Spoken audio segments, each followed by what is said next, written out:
LAN switch keep a table that is used to determine how to forward, like a MAC table, which will learn all the MAC addresses, which is Cisco LAN switches forward Ethernet frame based on the destination MAC address of the frame.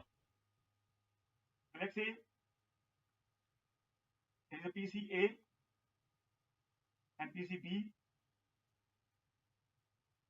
Okay, so the MAC address will be, okay, which is that check the MAC address and forward the frame according to the port which is connecting to. Dynamically populating a switch MAC address table, a switch must first learn which device existing on each port before it transmits with the frame. Each port it is connecting to, it actually associate that into the port actually. It build a table called MAC address and content address memory CAM table. Mapping devices port is sorted in the CAM table. CAM table is special table for the memory using high-speed searching application. Information on the MAC address table used to send the frame. When the switch receives the incoming frame MAC addresses, it used no find. Okay, now this is important.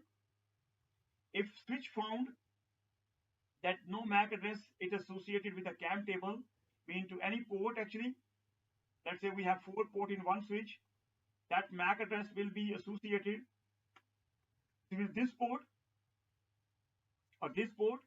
If it does not find any MAC address associated with any port, it will flood to all the ports, but not the one which is receiving from the frame. That is critical. This is like a broadcast actually. If the MAC address is not in the table, it will broadcast. Okay.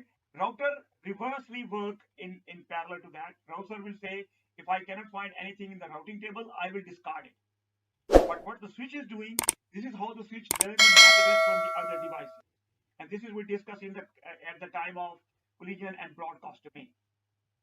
So this is very important, guys. That's the behavior of the switch. If the switch does not have the MAC address in the CAM table, it will just flood all the ports. So it can learn those MAC addresses associated with the ports. Okay.